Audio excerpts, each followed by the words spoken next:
some grand experiment on kids for whatever reason to try and trick them into being trans or something stupid like that.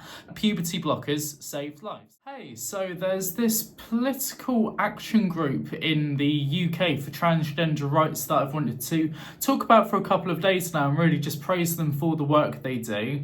They've been established since, I believe it was July this year, when during Pride in London, which was on the 29th of June, they climbed the NHS headquarters in protest of the government's ban on puberty blockers.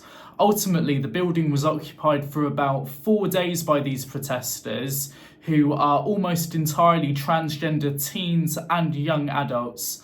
This group is called Trans Kids Deserve Better, who are, again, trans youths formed to protect trans youths and exist to protest the recent ban on puberty blockers for transgender youths. They also fight against the use of trans people being used as political pawns and demand protection against misgendering and also dead naming. So yeah, they've got a great plan there. I love their mission too. I like how they were able to how to keep it concise to 3 plans. Again, something I've talked about a couple of times here is I do organise some Pride events local to myself in Southampton, and it can feel like it can feel almost like you're trying to fight 10 different fights at once. So I really do appreciate from this smaller action group, rather than, trying to become a charity or something like that, that they've got just 3 points that they're fighting for. And since their formation, really, they've went from strength to strength. So in the UK, we have this really awful organisation called the LGBT Alliance. I think they're prevalent maybe in America as well. And they exist almost purely to demean transgender people and try to disassociate trans people from the main LGBT movement, which is why they're called the LGBT Alliance. And really frustratingly, in about 2020, I think it was, they got charity status in the UK. And since then, they've provided absolutely no help, no charity at all to lesbians, gays or bisexuals. And they've just existed pretty much to lobby against trans people.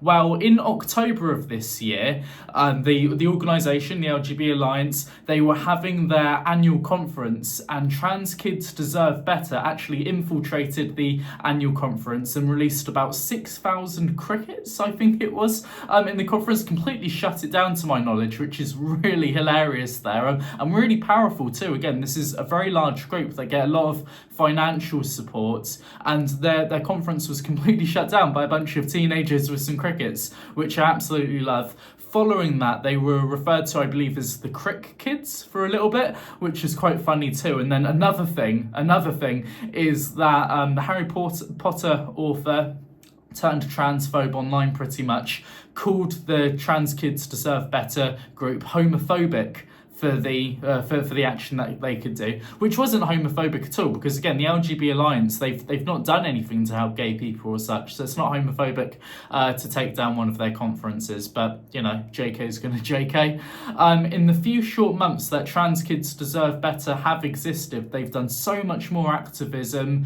including protests outside West Streeton's constituency office, where they've been placing little baby coffins to symbolise all the trans kids' lives that they're putting at risk right now with the ban on puberty blockers. So they're placing all these little coffins outside of the constituency office. They've been doing that for about 80 days, I believe now, which again is really good there. It's just a really creative form of peaceful protest that I don't think a lot of other people would have thought about, to be honest. They also hosted just a couple of nights ago a die-in at Victoria Station, a really busy train station in London, again to protest against the actions of the government, which threatens trans youngsters.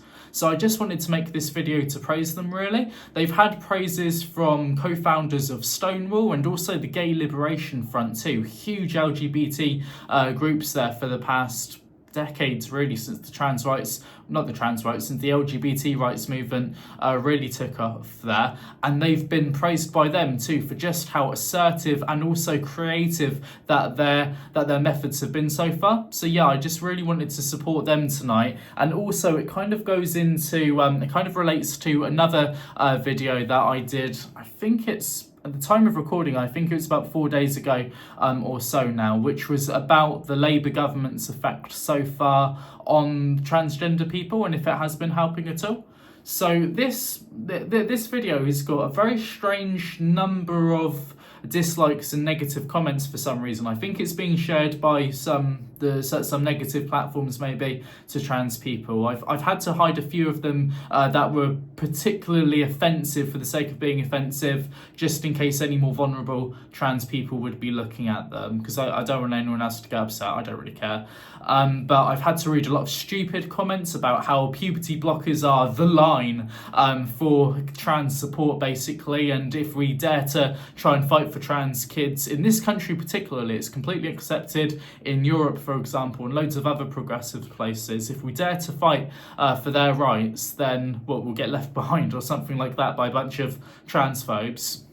And yeah, my response to that is, again, that trans people do deserve puberty blockers. They are the gold standard treatment for transgender adolescents. They've been used internationally for decades. Many studies have proven their effectiveness for the reducing distress in transgender people, so they don't have to go through the puberty of the other gender, the other sex that they don't identify as, and suffer from the worst of the gender dysphoria. And it can also help with distress of also gender questioning kids as well, who might well just realise that they're not trans but just need that time to figure stuff out there, which stopping their puberty temporarily is able to provide. And puberty blockers, they're completely reversible as well. If a questioning person realises that they're not trans, then they can just stop the puberty blockers and then their normal puberty just continues. So again, puberty blockers save lives, especially for trans people and gender questioning people. They should be completely accessible on the NHS and every other country in the world. They save lives. And this group, Trans Kids Deserve Better, is just further proof that the use of this medication isn't some grand experiment on kids for whatever reason to try and trick them into being trans or something stupid like that.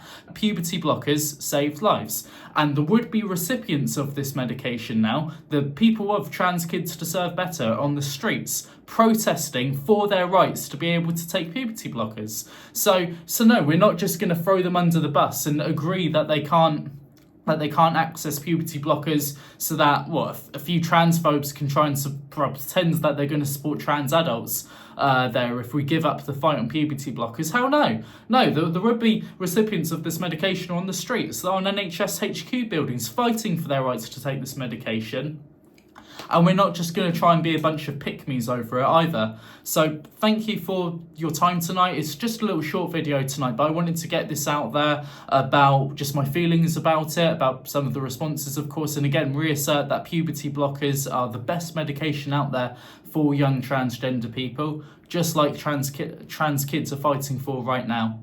In the link to this video, I'm going to add in the description the link to their fundraising page for the Crick Kids so that you can support them with all their other political endeavours that they're going to be doing, and hopefully they just keep going from strength to strength. So I want you to contribute to that fundraising page. I want you to share this video so other people can contribute as well, and I hope you have a good evening. See ya.